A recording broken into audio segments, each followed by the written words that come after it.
All right, there we go. There you go. Well, Jan, Ira, and Sam, thank you so much for inviting me for this hour and give you everyone an update for this. I forget the last time I came to talk. I think it was in the spring or last winter, but certainly it had been a while. And you know, Jen approached me a few weeks ago to see if we could do this, and certainly the timing couldn't be better, given sort of some of the changes that have happened in the last few weeks, not only with COVID-19, but also with RSV and then influenza as well. So this really felt like absolutely an appropriate time to do this. And so what I have done here is I have about, I think, 27 slides with some information. Okay, it is sort of, you know, stuff that sometimes can be hot off the press and hasn't been necessarily digested through. But I'll walk you through some of the data and some of the discussions that we're having here regarding these viruses. And please feel free to, as Jen mentioned, to add your questions in the chat. And I think we'll have plenty of time after the slides to just talk about whatever you know is you want to ask, and sort of even other topics. And I know that Jen gave me a bunch of different questions that I'm trying to answer with these slides. So so here we go. So I'm calling this the 2022 winter updates. So just to quickly just going over some of the data, I was looking at the New York City Department of Health data. You know, they've been very good about looking at or showing things for COVID-19. And this is sort of the latest trends when it comes to COVID-19 in the city. It's condensed right now, as you can see, just from August, right? If you were to sort of blow this up to 2021, 2022, you would see those massive curves, you know, in cases from the initial wave, then Delta, and then certainly Omicron last December. That would sort of be at a much higher level than this, for example. So this is, for example, what's been going on since August, right? And you can see that we've been very lucky at the, you know, since August to have a very few cases per day. Sort of this is 500 cases in the city per day, up until middle of October, when we started seeing an uptick in cases. This is up until October 30th. So it's about 2 weeks lagging, but you can see the trend that this is sort of still rising sort of quite fast. So these are cases, and the different lines are, and I chose this particular graph to look at. You should absolutely go explore that. It's nyc.gov, DOH, COVID-19. You will stumble on this. This is vaccinated versus unvaccinated status. So as you can see, sort of these bottom curves over here, all vaccinated individuals who are still getting cases, right? But you can see that it's far less than those who are fully unvaccinated. And as you can imagine, there are still a bunch of those people around, even in New York City, who are not vaccinated or boosted. So, but here you can see it's really hitting a specific group of those unvaccinated. We're not seeing sort of dramatic cases in the vast majority of the population who is vaccinated, but certainly, you know, this can almost be like a sentinel type event where, you know, once the unvaccinated started getting infected, you might see a bump in those who are more protected. This reflects it to hospitalizations as well, right? So again, the unvaccinated generally get much of the burden in terms of going into hospitals and getting more severe disease, whether it's hypoxia, fevers, sort of not eating, and additional complications. And as one again can imagine, sort of deaths, right? I mean, it's still remarkable though per week, or deaths per 100,000 people, that is age adjusted. We're still sort of far better than we were in 2020 and 2021. But you know, it's still sort of, every time that there's an uptick in these numbers, it's concerning. And I think that it's enough of sort of reason for everyone to keep a close eye on these things. Now, nationally, the reason why we are concerned, and you've heard a lot about COVID-19 in the last few weeks, and potentially there are sort of a rise in cases, is what's happening with these subvariants, right? You know, COVID-19 has never stopped mutating and probably won't for the foreseeable future, right? It's just the natural aspect of any infection in any organism, that it wants to survive and wants to find new ways to replicate itself and thrive. So COVID-19 is especially adept at that, more so than influenza, RSV, CMV, whatever virus you can think of, really sort of SARS-CoV-2, which is a virus that causes COVID-19, really is sort of a remarkable sort of thing that just keeps mutating and finding new ways. So we all saw that with Delta and then in particular Omicron, right, in the last December, when there was sort of this new variant Omicron that suddenly was escaping or was infecting those who had been vaccinated, even in those who had their booster doses last year. Milder for sure, but still a lot of cases, right? So what has happened from the spring and the summer is that things were generally very quiet. There were some new subvariants that we were keeping an eye on. And the two that sort of we had been looking at were BA 4.6 and BA5. BA5 was something that sort of took over around springtime. Not really major significant aspects of it. It was sort of still very responsive to the treatments that we have, in particular the monoclonal antibody bebtelovimab. Evusheld seemed to be active against it, and all the antiviral drugs were pretty also pretty robust against it. And you can see it was the predominant virus. Again, this is since August, but before, throughout the summer, BA5 was an important virus. BA 4.6 was something that we kept an eye on because it did have some degree of resistance to Evusheld, for example. So we were sort of a little worried about whether it was going to start picking up and take over and cause trouble. Luckily, it never did. It was always sort of a minor component of the COVID-19 sort of, breakdown of cases. And it seems like it's going away as well, as is BA5, right? It's still the most predominant subvariant at 37% as of the end of October. But the new kids in the block, so to speak, are the ones that sort of are making sort of all the headwaves and potentially are the ones that are driving these new infections that we're seeing. So the three that are particularly notable is BF.7, BQ1, and BQ1.1. And I can see here sort of that BQ1 and BQ1.1 seem to sort of be equally sort of spreading at a fast clip. And it is expected that together they would be they're already, by now, actually, they are already the more dominant subvariant. They quickly displace BA5 as the most dominant subvariant circulating around. I don't have the latest data, but I think it's around 50 to 60% in New York, and particularly in the cases that we're seeing here, New York Presbyterian, and I've spoken with my colleagues at Mount Sinai, NYU, and it's, as you can imagine, it's all the same in terms of the epidemiology in the city.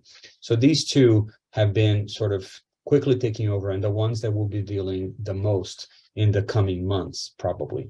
BF7 so far seems to be not thriving, which is okay by me. But these two certainly, I think, is something that we have to keep an eye on. And I'll give you some more information about why they're particularly worrisome. Nationwide, so this is data from the NIH and data from the CDC that they're compiling. And as you can imagine, this is it's a bit busy. And it's basically the same information that I just shared, but at a countrywide, sort of USA-wide sort of aspect. And this follows exactly what's been happening in New York. In August, BA5 was the dominant isolate or variant. BA 4.6 was sort of a minor player. It kind of reached its peak around September, and then quickly got, both of these are getting squeezed out by BK1 and BK1.1, with BF7 sort of as a minor player. And here you can see sort of nationwide, again, these two are the dominant subvariants right now. Okay, and BA5 and BA 4.6 potentially are going away. And there's a number of other variants, as you can see. So this is also another important aspect, that sort of SARS-CoV-2, maybe up until like Omicron, there usually would be one or two variants that we were sort of seeing in the US and worldwide, that were causing problems. As you can see, sort of it's sort of proliferating in the number of subvariants that are sort of around. And you can see there's about 10 of these that, the CDC and NIH are keeping an eye on and tracking, and in health departments are as well. And what does that mean? It just means that, there's greater variation, and the potential for one of these subvariants to perhaps mutate further, right? And then sort of become a more serious isolate. So it's just, we're sort of in this weird phase that it's sort of, there's, people are not necessarily getting sick, and it's certainly not the overwhelming experience that we had with the initial wave and with Omicron, but there's just sort of more complexity to the system, or to COVID-19 at this point. So it's just something to keep track of, and certainly departments of health are trying their best to do. So what is it about BQ1 and BQ1.1 that are sort of worrisome, right? But before we get to that, some of the data that here at Columbia University, we're very lucky, and I think I've quoted him before to many of you in some of the prior talks. David Ho is this virologist that does research here at Columbia. He basically has floors and floors of the sort of research building that we have here, running all sorts of sort of experiments and studies.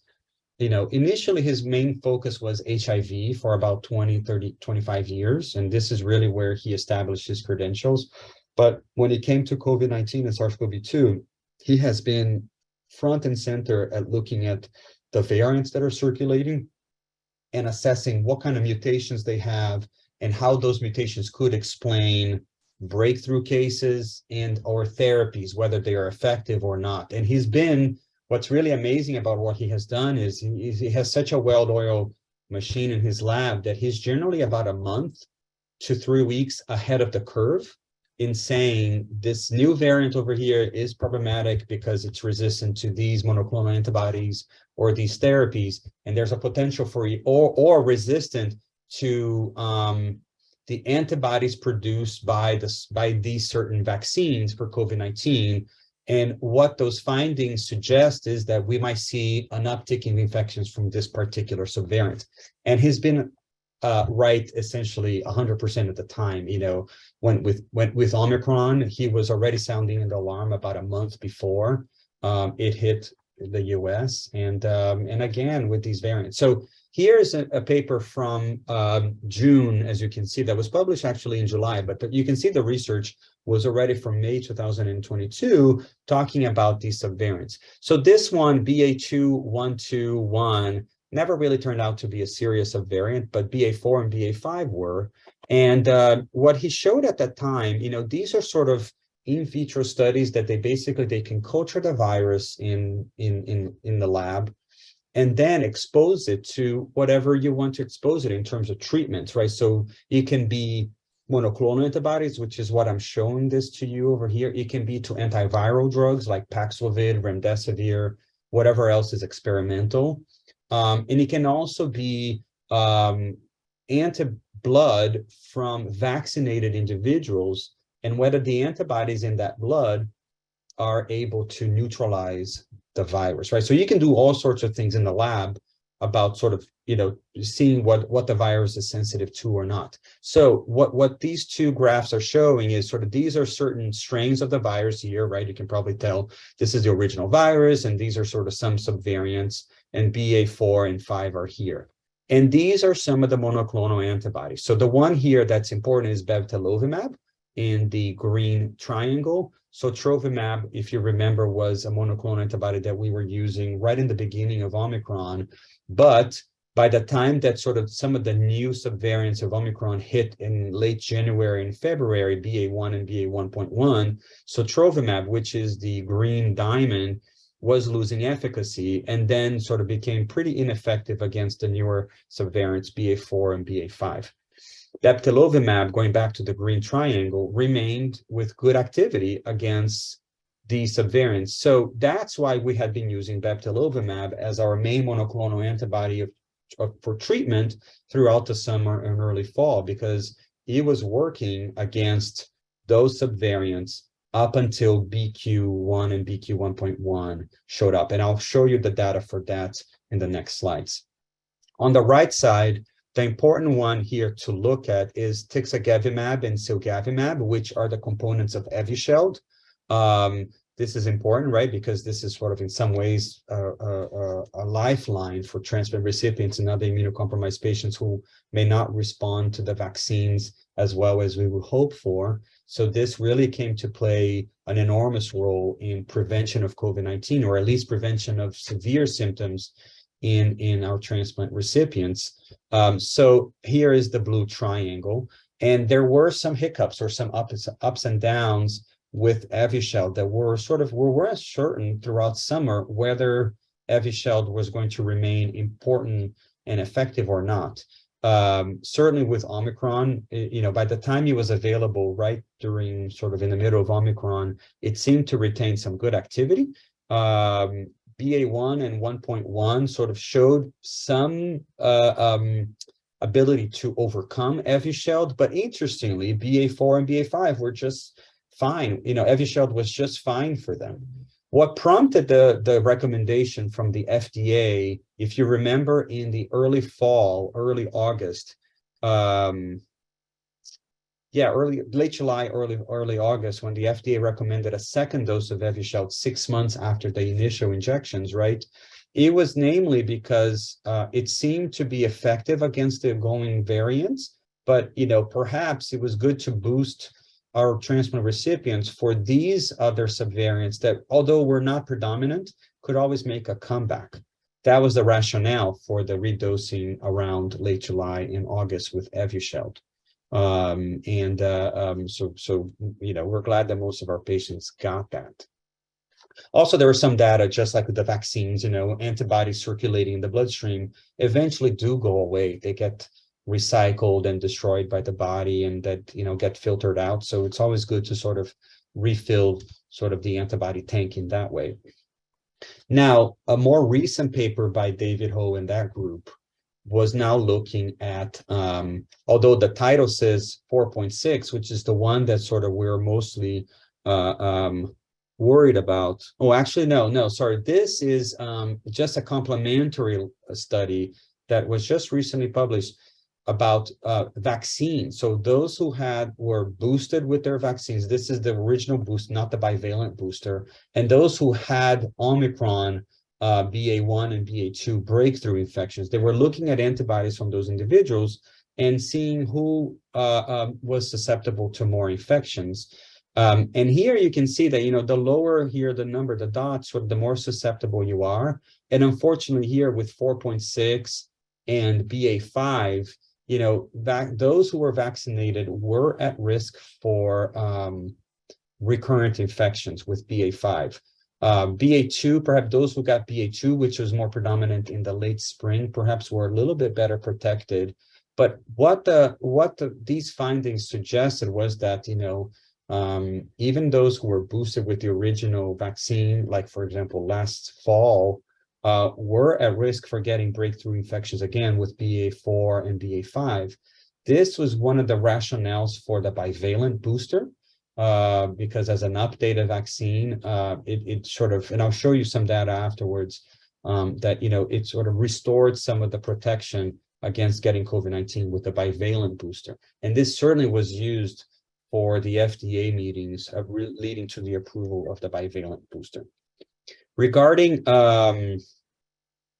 some of the recent therapies for 4.6 and 4.5, this is not that different from what I had shown you. Again, this is sort of, the higher the dots are, the more active they are against some monoclonal antibodies.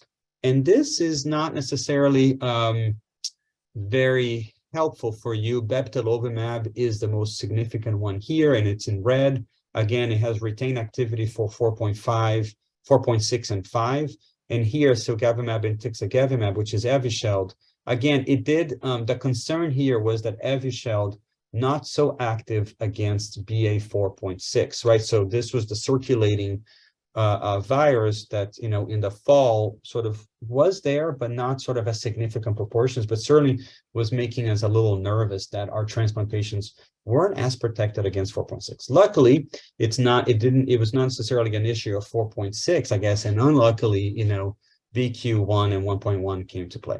So this is the data, and what's happening right now is that unfortunately, there are not a lot of publications on BQ1 and 1.1. I know that I mentioned that David Ho has been sort of ahead of the curve, but I haven't seen a publication by him regarding BK1 and BK1.1. But this is what's interesting. The FDA has been certainly sort of ahead.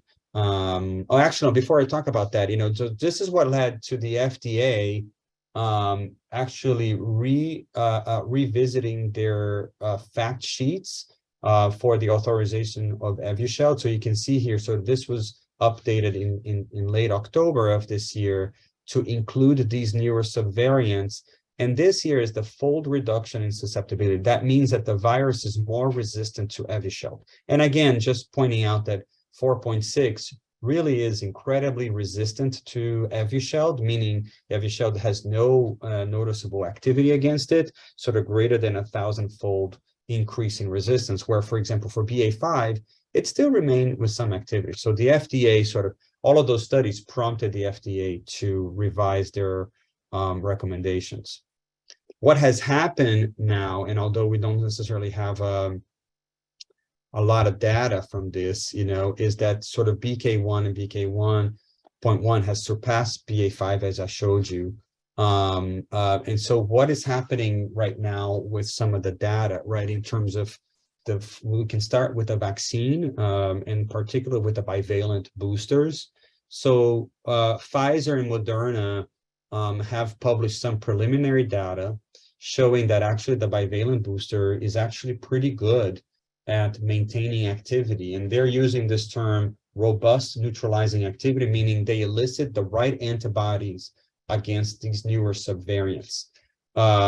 So according to Moderna, their bivalent boosters are just okay or good or pretty good for these new subvariants.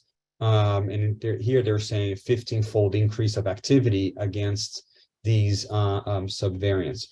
Pfizer, I did see something from Pfizer for BA4 and BA5 that have not commented on BQ1 yet, but for BA4 and 5, which again, it's about 30%, so it's still significant.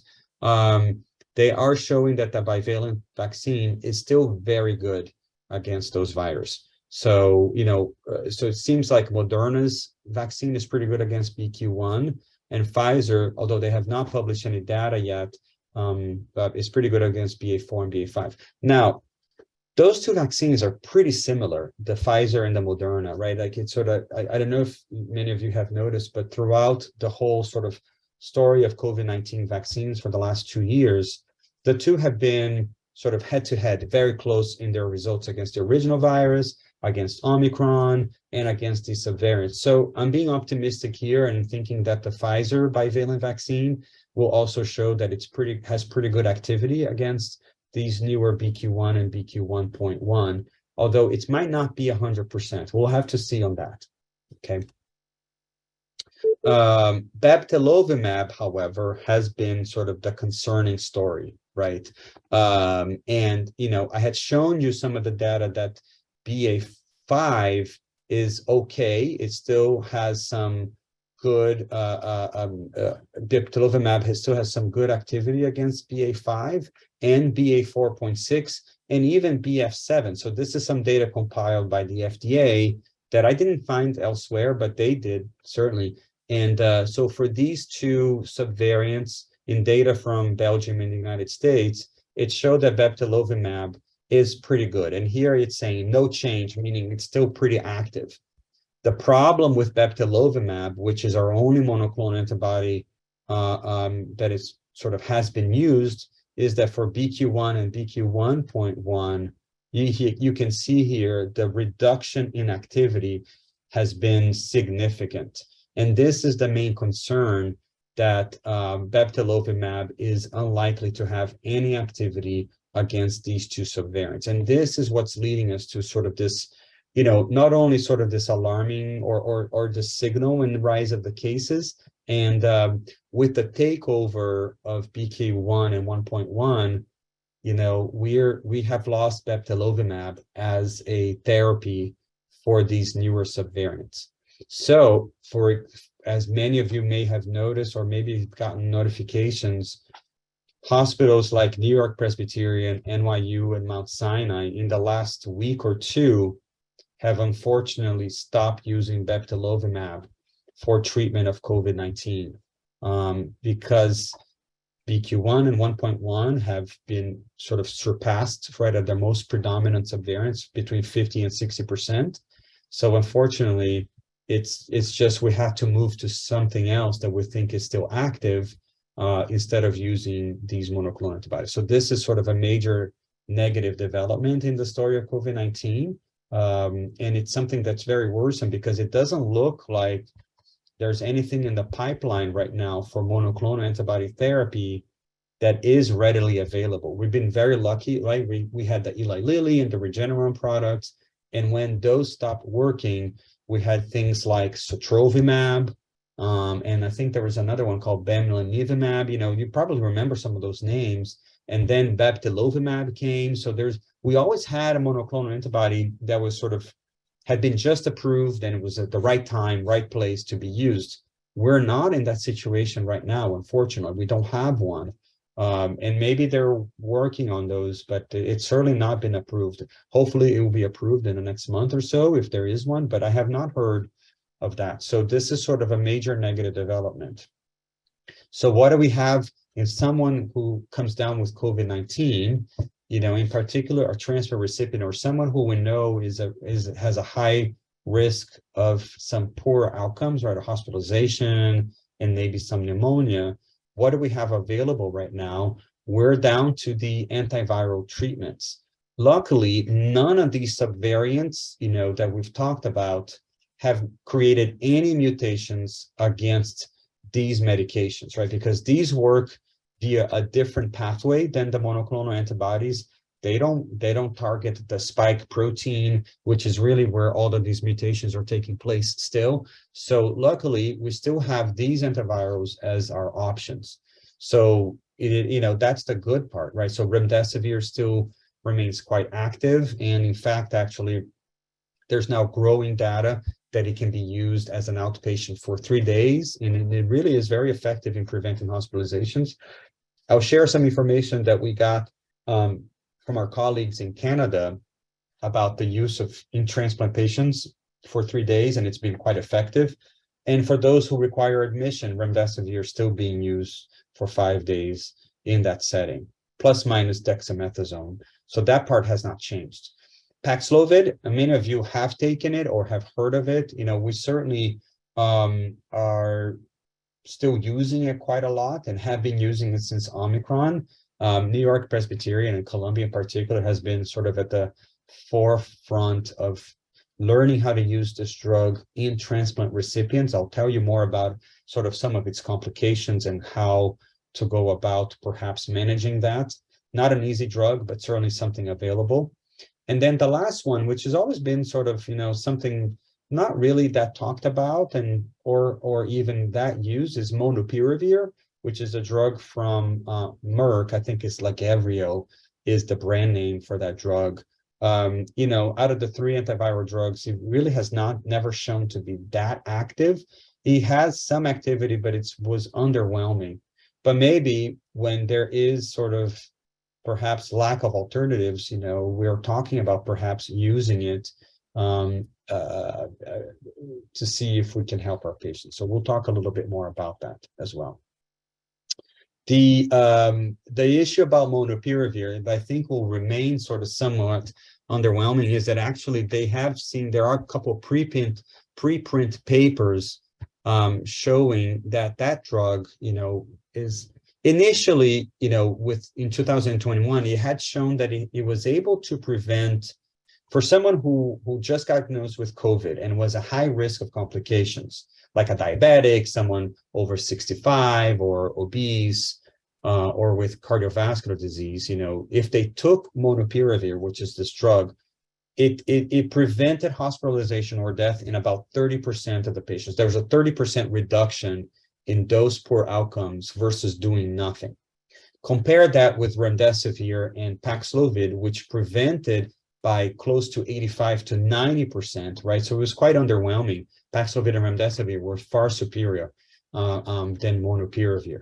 And it looks like some of the data released by Merck shows that actually it might be even less effective against these new Omicron subvariants. This is to be determined. We're not sure yet. So, we're not sure how that drug is going to fit into our algorithms, but maybe there's a small role for it. We're not sure. But the good news is that, remdesivir and Paxlovid still are quite active. Now, regarding remdesivir,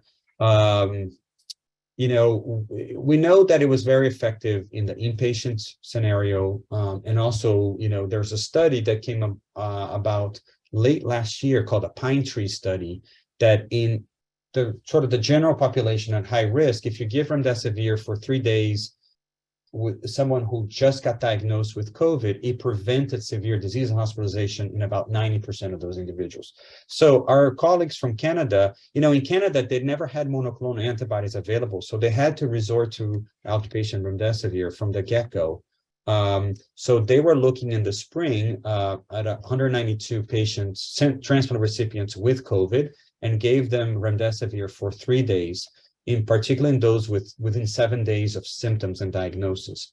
So about 8% of the patients were hospitalized, 2.6 required some form of oxygen, right, like a nasal cannula or some sort of support.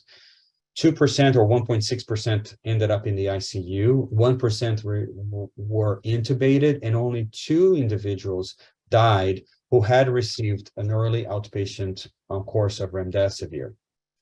So when they compare to individuals who did not receive remdesivir, this is one of these classic figures and graphs, showing how quickly the benefit was seen from that intervention versus no intervention at all.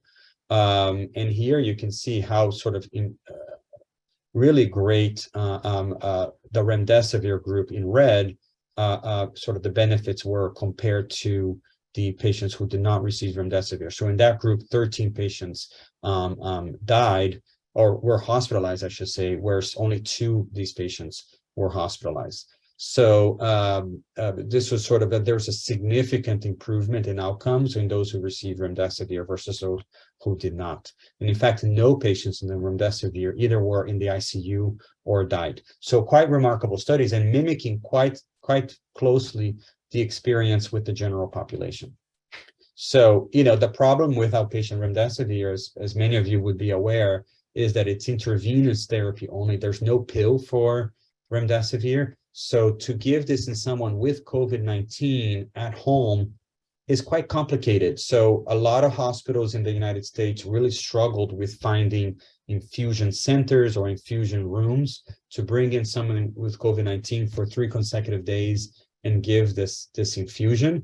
Now with BQ1 and BQ1.1, we have seen numerous hospitals, including New York Presbyterian, starting to put a lot of effort and resources into this. So New York Presbyterian, either later this week or next week, will be able to finally start giving this to our patients. And I know that Mount Sinai and NYU are also working to try to figure this out as well. So you'll be hearing more about this, but we're very aware that now that monoclonal antibodies are not available, we need to create more options for our patients, and this will be something that the hospital leadership is working very hard to make sure it is provided. Now, Paxlovid is the other alternative, right? It's a pill. It's a 5-day course. It sort of mimics something like influenza, right? And it's been very sort of sought after, right, as a treatment, even in transplant recipients. The problem with Paxlovid is that one of the components, and I probably mentioned this to you before, is that one of the components is called ritonavir, causes a lot of drug interactions with medications like tacrolimus, and also known as either Prograf or Envarsus, right? As well as sirolimus. So it complicates the picture sort of exponentially. Even with a short course, it can do that. So what our pharmacists here at Columbia have done from the very beginning is that they were able actually to come up with an algorithm on how to manage this. And maybe some of you have experience, have been treated with Paxlovid. You basically have to stop taking their tacrolimus or cyclosporin right when you start Paxlovid, and then you monitor levels around day 6 and 5, and then based on some level here, based on the results, the pharmacist and the transplant provider decide whether you can go back on tacrolimus or not. It's a complex algorithm, but we made it work. And we've published this already, and people come to us all the time and trying to sort of learn from us how to use this drug, and we've been able to tell them that our experience here, was from in January of this year, we were able to actually report that we were quite successful in managing tacrolimus levels in our transplant recipients who got Paxlovid.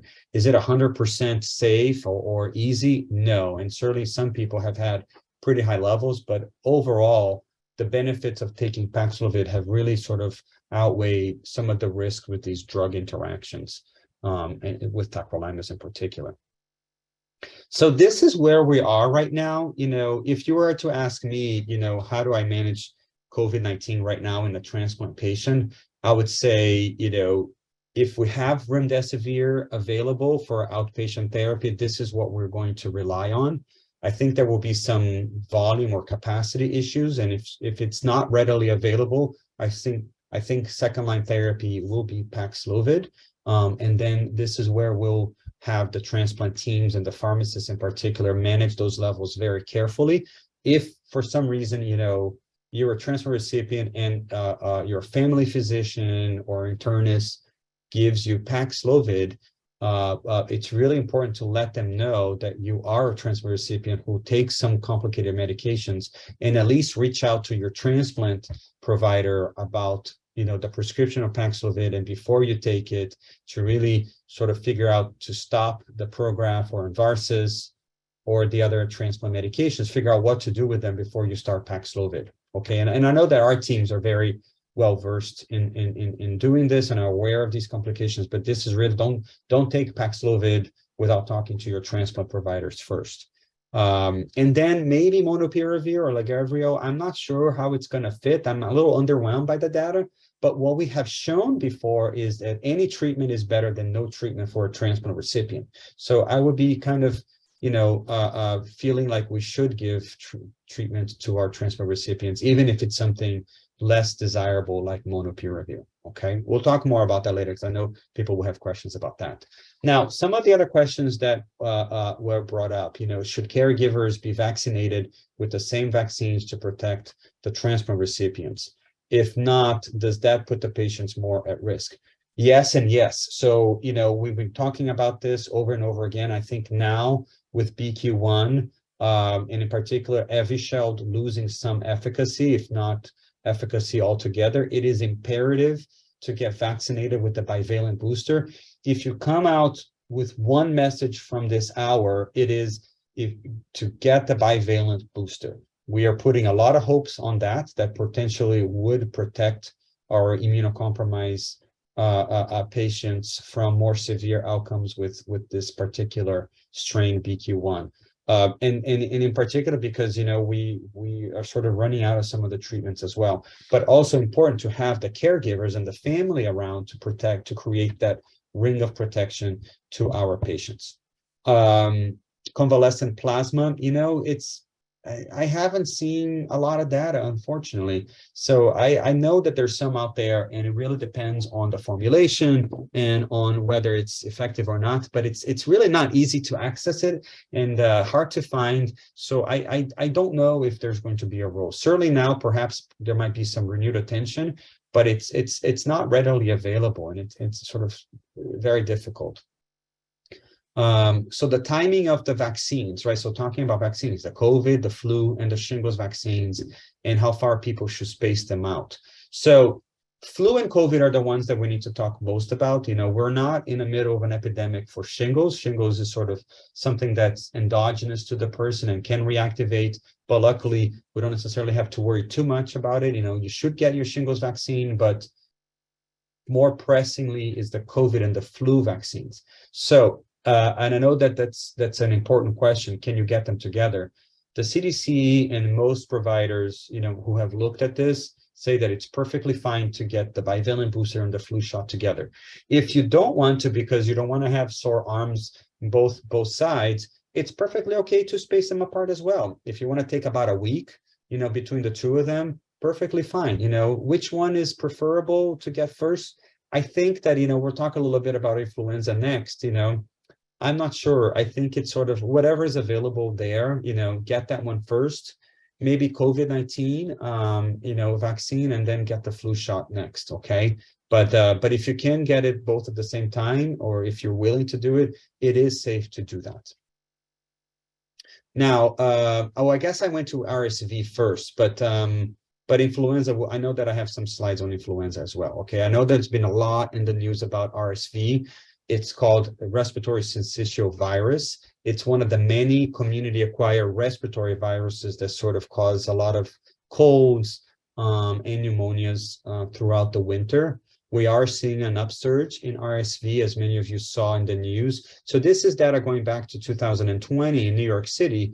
And, in the sort of late summer, early fall, last year, there was an upsurge in cases. And we're seeing the same thing now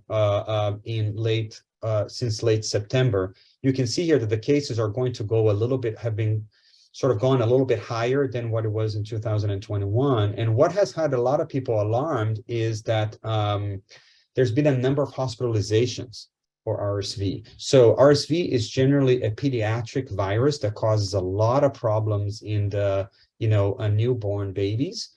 Because they don't have the form of immune protection that can sort of make this a more moderate virus.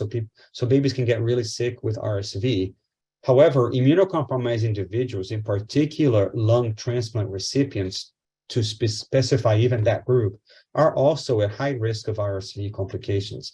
I mean, I certainly see every year several lung transplant recipients being hospitalized and actually getting pretty severe RSV pneumonias. So it is something that it's very important to be protected against and to watch out for. So for example, if there's a family member, particular kids who have a runny nose or were diagnosed with RSV, it's very important as a transplant recipient to sort of isolate and not be sort of exposed to those individuals, because this is a virus that could cause problems, in particular in lung transplant recipients.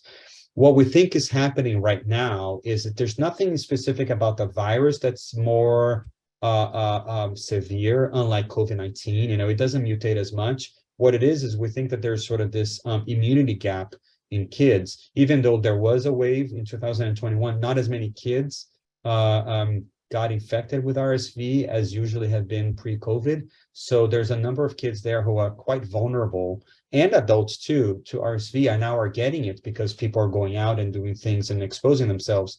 And so that's why we're seeing this surge in hospitalizations.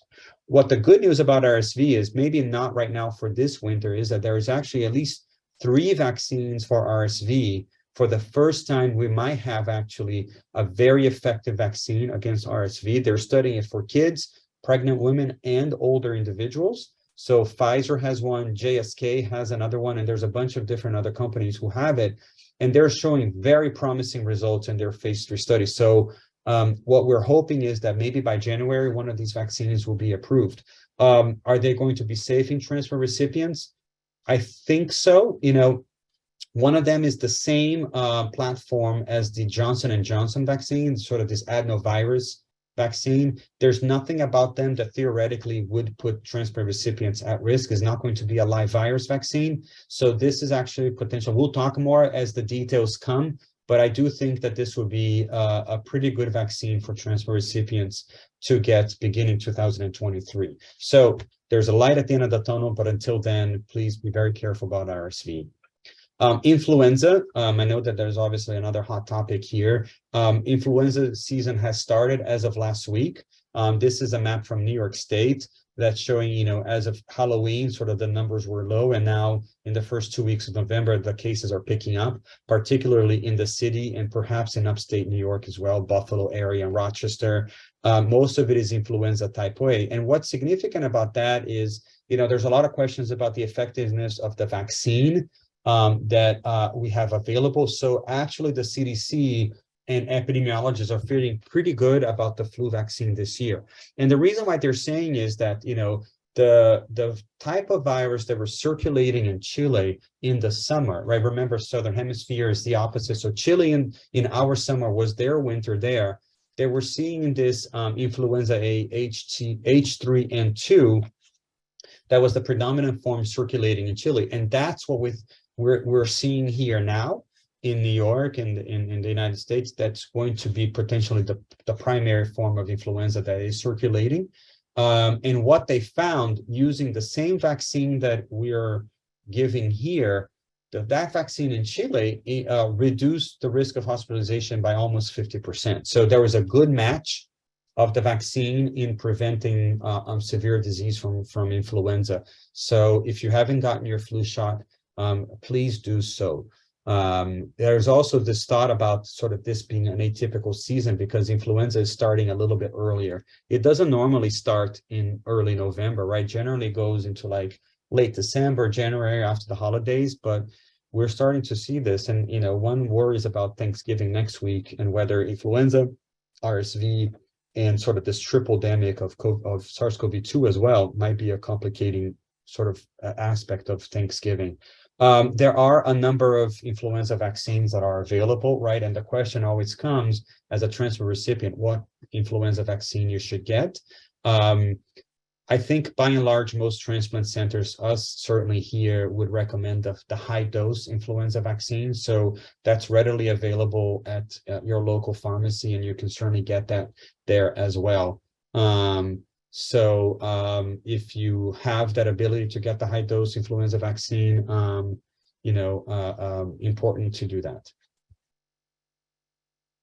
And then lastly, I know that, it's almost 4 o'clock, but I can stay on and take a bunch of these questions and we talk about it. Monkeypox. I think the good news about monkeypox is that it's actually waning, and I don't think it's as high of a risk or concern as it was maybe 3-4 months ago. Partly, I think, is the sort of, it really impacted a very small community, right? Men who have sex with men primarily, although we did see some transplant recipients actually get monkeypox. And in fact, actually, I know that some transplant recipients actually died of monkeypox in the city, unfortunately. But it seems that it's on the way out, thankfully. It certainly, I think that, the form of transmission, it being sort of person to person, I think was a little bit better to be able to control than something like COVID-19 or RSV or even influenza.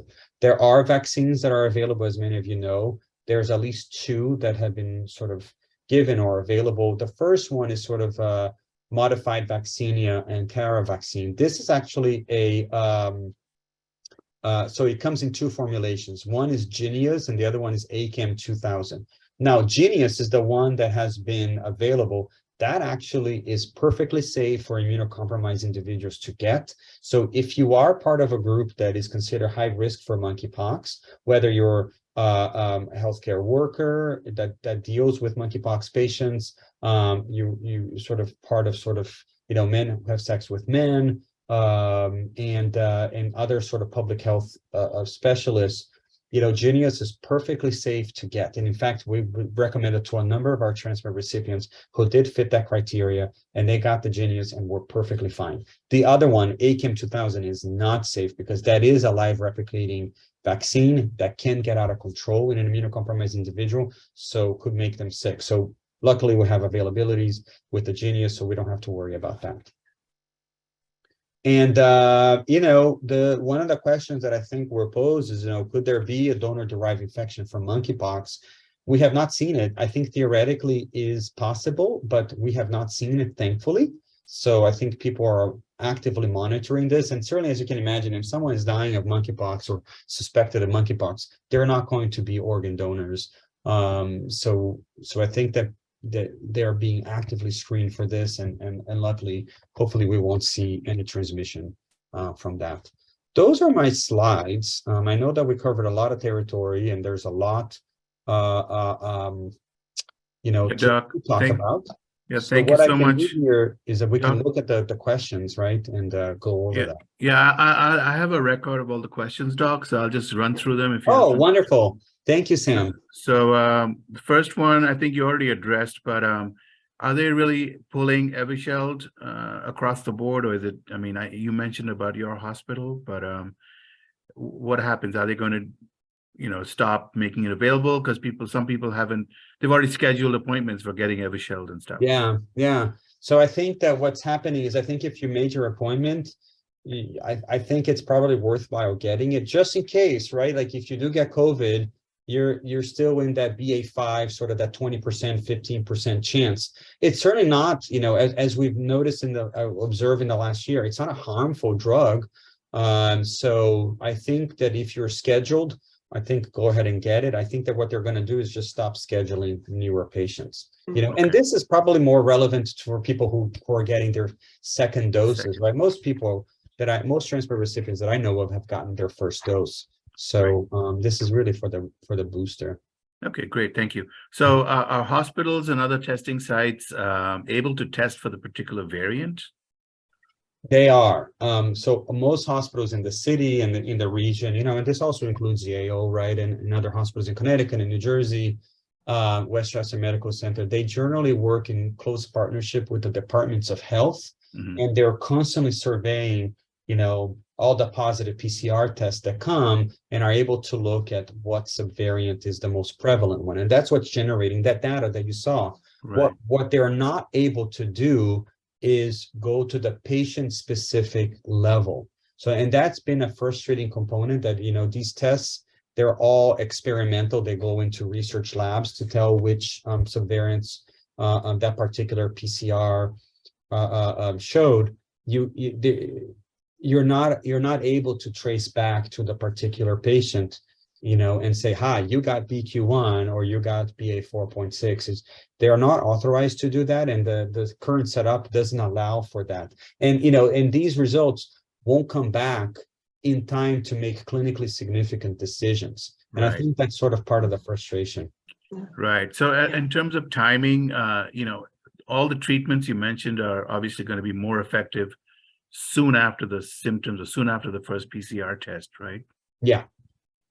So within a few days, 3 days, 5 days? Yeah, in general, meaning for treatment, yeah, if you test positive, right, the first thing is really to contact your transplant physician or your primary care doctor to come up with a plan, and I think that, for example, today and this week, since I think outpatient remdesivir, it's still sort of in the works.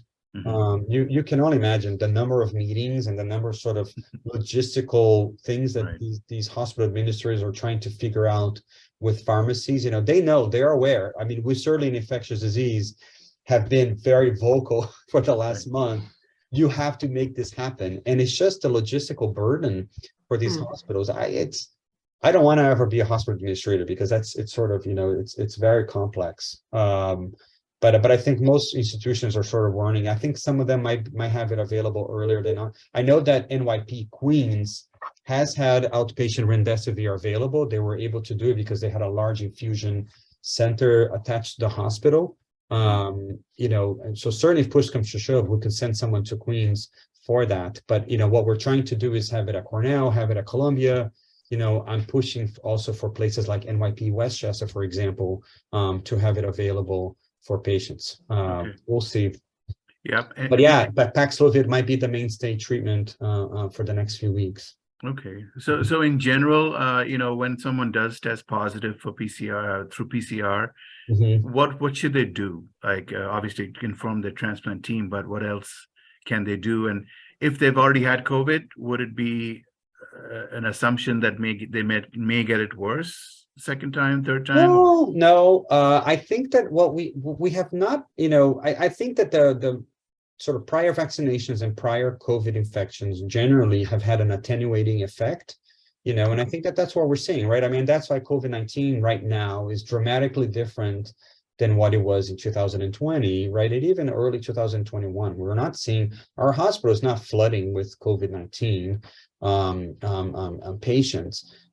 So I think in terms of severity, it's still right now what's becoming, it's a limited pandemic to those who are most vulnerable.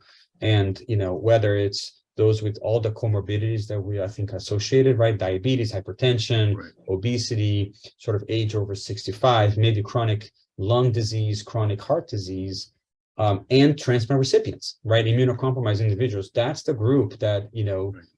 can potentially develop severe COVID-19. And that's the group that, we need to focus on making these therapies available. And the hospital is very aware of that.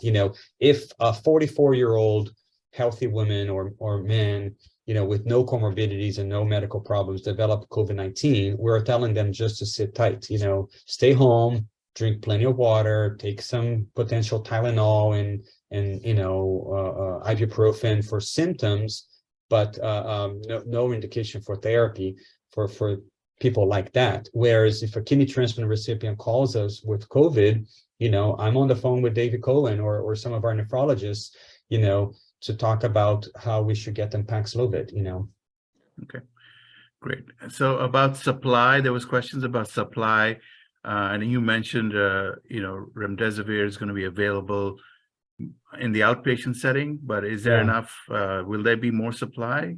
Yeah, luckily we have not had any issues with remdesivir or Paxlovid supply. That's certainly, that part, I think, knock on wood, has been pretty good. Okay, great. There was a question about, can you take Paxlovid if you're taking cyclosporin, Imuran, and prednisone? You can. I think that's part of sort of the thing that, it's important to communicate with the transplant providers, because that provider will probably tell you to stop the cyclosporin, before you start taking Paxlovid. So whatever, so say you took cyclosporin in the morning, you get diagnosed with COVID, at noon, and you get a Paxlovid in the evening, you take the Paxlovid, you don't take any further cyclosporin until you measure a level, whether it's day 5, day 6, or day 7 of treatment, to see where you've landed with your cyclosporin level, so that the pharmacists and the transplant doctors can determine when to reinitiate cyclosporin. Okay, great, thank you. Does it matter with Paxlovid and negative tacro action how far out one is post-transplant? What do you mean negative tacro? So negatively impacting based on the tacro, I guess. The drug interaction. Right, yeah, interaction. I mean that's the key here, that Paxlovid and tacrolimus really have some significant interactions. We can manage them, but it's sort of, this has to be coordinated with the transplant team. And again, what we're doing is we're stopping the tacrolimus right when someone starts Paxlovid, and then monitor the levels and restarting it based on those levels, sort of day 6, day 7 after Paxlovid. Okay, and in general, I mean, it doesn't matter how far out or how recent the transplant recipient is, right, with all of these treatments? Yeah, it's a good question. Yeah, no, it doesn't. I mean, there's a general sense that a more recent transplant recipient, right, in that first year may be more vulnerable to COVID-19 because of sort of, you're recovering from surgery, there's intense immunosuppression and so forth. But, the bulk of patients who get COVID-19 are those who are sort of, several years out, Right. and we certainly have seen poor outcomes in that population as well. So it's hard to say, I think what we have noticed is it's not necessarily the degree of immunosuppression that has been the main driver of sort of poor outcomes here. It's really the comorbidities, right? There's a reason why someone underwent transplantation, right? Whether it was sort of diabetes, hypertension, heart failure, underlying lung disease. So those sort of underlying additional medical problems are the ones who might be making sort of a big difference here. Okay, great. I have a question. Should New York NYP transplant patients be speaking directly to infectious disease or go through their transplant teams? With COVID-19 or? Yeah, I guess so. Yeah, when they're infected. Should they be consulting? Yeah, should they be consulting? I see. Yeah. Transplant teams. There's only 3 of us here for Transplant ID, and it's really sort of the transplant teams have this whole structure, right, with nurse practitioners and nurses and the providers who are able to handle these things. And more importantly, if I get a call and I want to put someone on Prograf on Paxlovid, I have to call the transplant team and coordinate this, and then they pretty much then take over, because they have to then call and stop the Prograf and then do those things. So it's sort of, it might actually take longer to get the treatment, and coordinate everything, because it's really the transplant team that is going to be the central hub here. I mean, I'm happy to help, and then quite honestly, I work a lot in the background with the transplant teams on all of this, but the coordination it's best with them.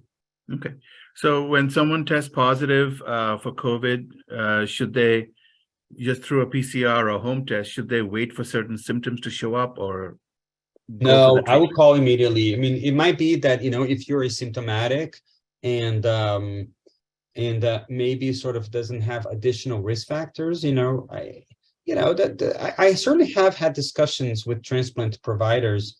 Okay, maybe this person, maybe we can just wait and see, and if they start developing a little bit of a congestion or cold, and we have 5 days to make this decision, maybe, we can hold off on treatment. And I know that we've done this before, and it's very individual specific, because again,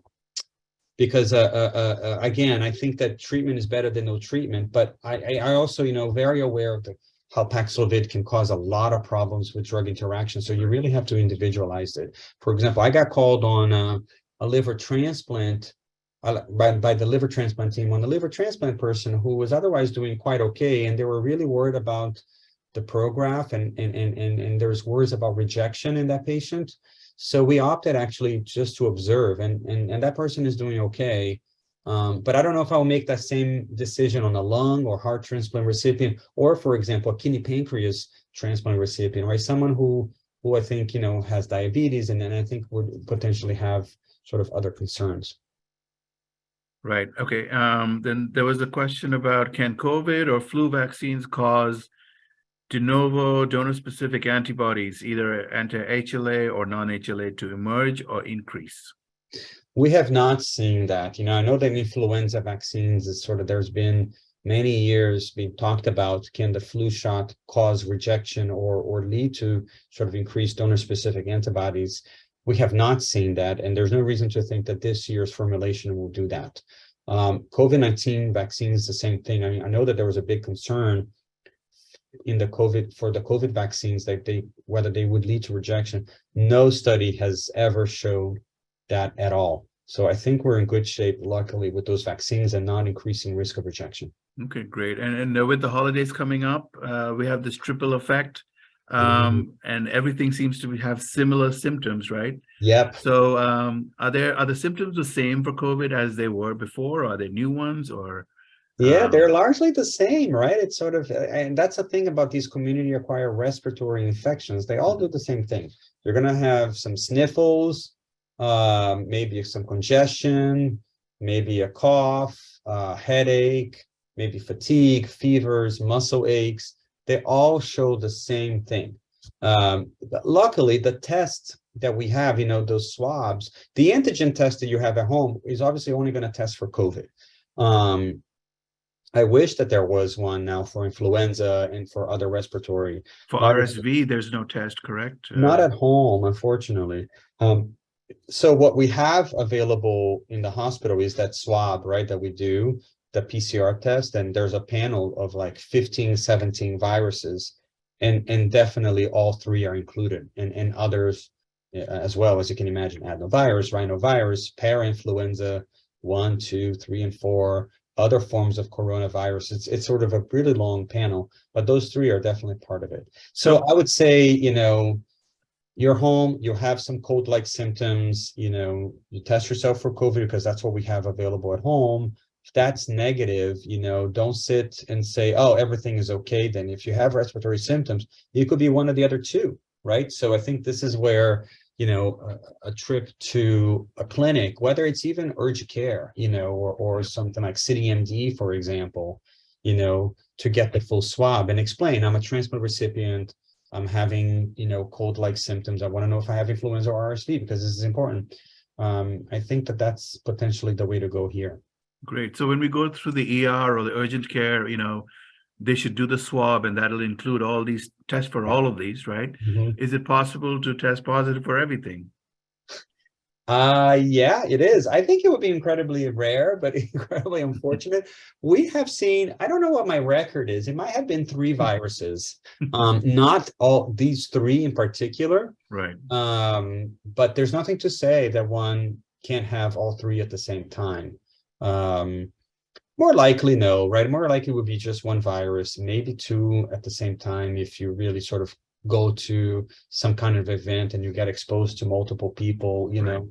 Yeah, that could happen, unfortunately. It could happen. That would be pretty serious for sure. Sure. And also masks will help, right? Yes, yes. So that's the thing, you know, for all 3, masks are still pretty helpful. Is it 100%? No. I think it's masks plus common sense and having, again, the, you know, family and friends being mindful and protective, you know, sort of for family gatherings. If someone is sick, yeah, and I can see people are washing their hands as well, washing their hands, Purell or soap. That's incredibly helpful. But when it comes for next week's gathering, you know, really sort of being very, very open, having discussions with family, you know, if someone has any symptoms, you know, what are we going to do about that, and sort of develop some plans of how to protect our transplant recipients. Should we try to sit in different dining tables for Thanksgiving or what? Well, I mean, you know, 6 feet separation may be helpful, right? So if you have a room large enough that you can be 6 feet apart, you know, or separate rooms, maybe. I don't know. It's that, I think that those are interesting questions. I think there's going to be a lot of unique solutions, you know. Right. But yeah, 6 feet is important as well, in particular for extended period of times when you're not wearing a mask. Yeah. And in the aircraft and airports, you know how they say 15 minutes of contact close to somebody and all this stuff. Yeah. So masks should be okay in those instances. Yeah. Please wear masks in airplanes. I do. Yeah. I think, you know, immunocompromised individuals should as well. Right. So, doctor, a couple of questions about timing. Someone had the bivalent vaccine in the beginning of September. Should they go get a booster anytime soon, or what are their guidelines for how often and things like that for that? Yeah, good question. I don't think there has been any new recommendations about the bivalent vaccine, whether people should get another bivalent. The recommendations have been if you got either the primary series or the regular booster up until August, right? Then you should get the bivalent booster 2 months after the last dose. But now that if most people have gotten the bivalent, there have been no new recommendations about more bivalent boosters right now. Okay, great. And someone asked about in New York specific, do you have any idea about the wait times at ERs and things, and or hospital capacity? And that varies by the hour, right? Right. So I think that, yeah, it's probably not a good experience right now being in the emergency room, right? In particular, the pediatric babies in ERs, because I think that there's a lot of kids being admitted with RSV.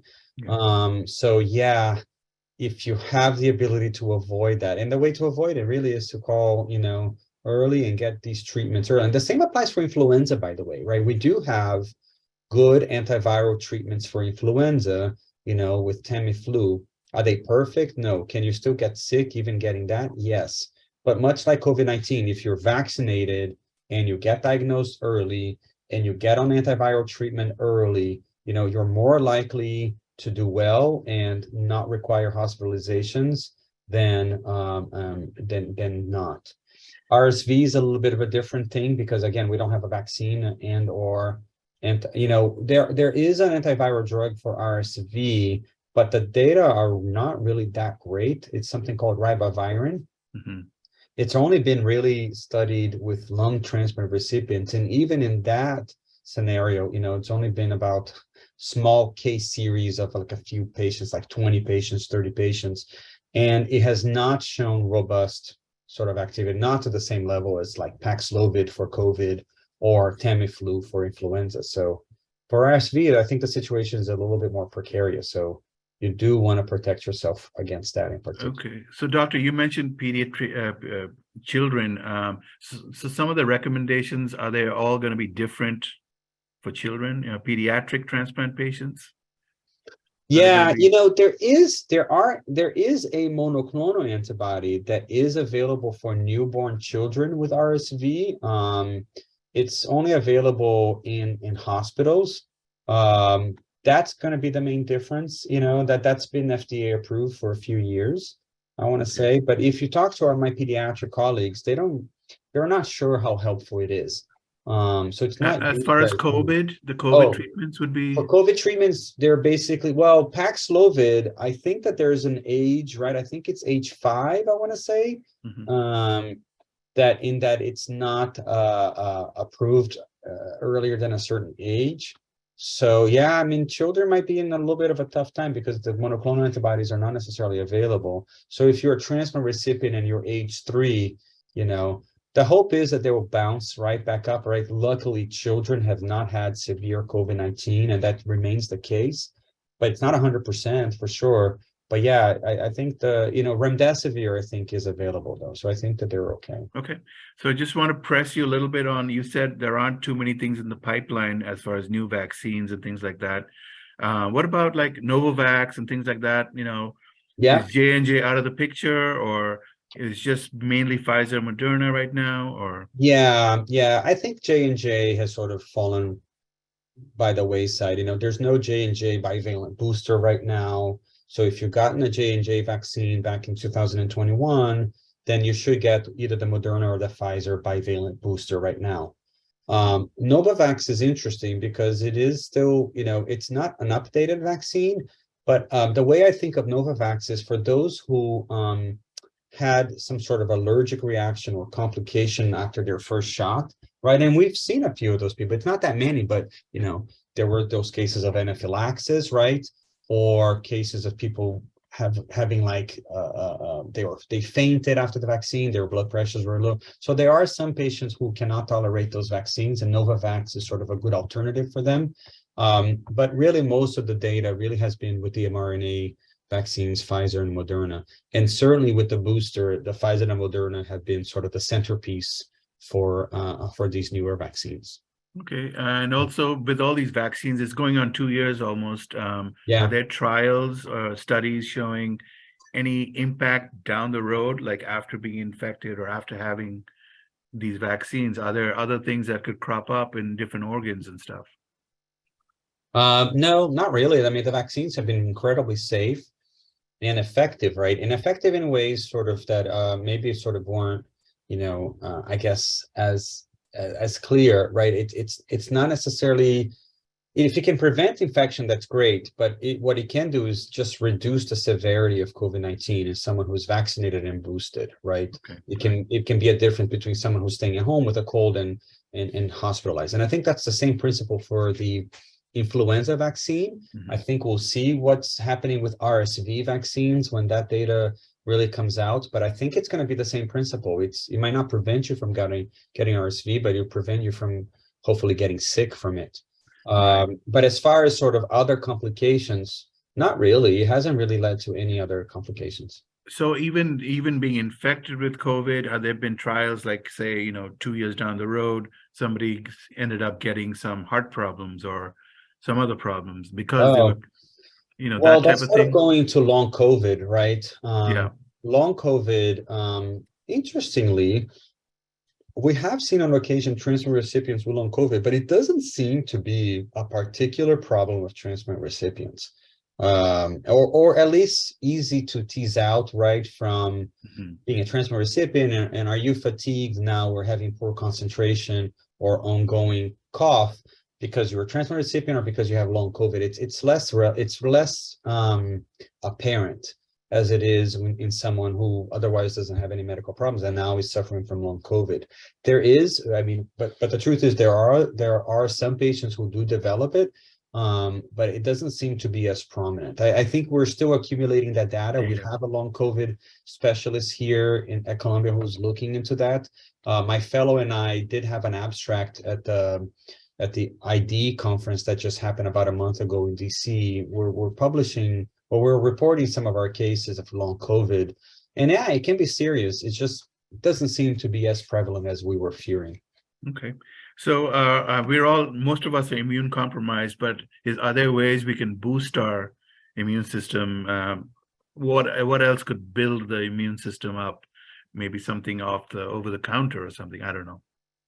No, there's not really anything right now in the pipeline that can do that, right? Or I mean, remember, for a transplant recipient, you do want to remain somewhat immunosuppressed, right? Because it's that fine balance, right, between rejection and infection, right? It's sort of, that's always the eternal sort of, balance that a transplant recipient has to navigate through, so you certainly have to be very careful about wanting to boost your immune system or reduce your immunosuppressive medications, because it can lead to, organ failure, and the whole purpose of having gone through transplant might be sort of then, washed out, right? So it's sort of important to keep in mind that part.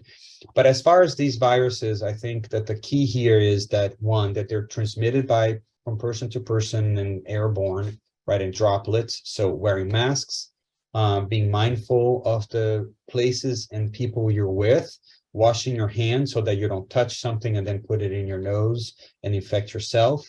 Those are all key measures. They are not 100%, which is why making sure you get vaccinated for flu and with the bivalent booster, I think, is going to be key here.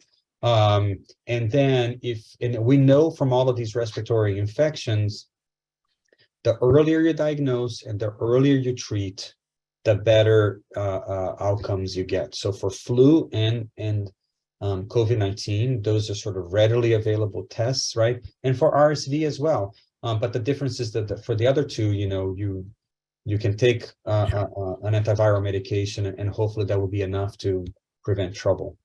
Okay, so, is it worth covering your eyes? Because you said droplets and things like that. So could you get infected through?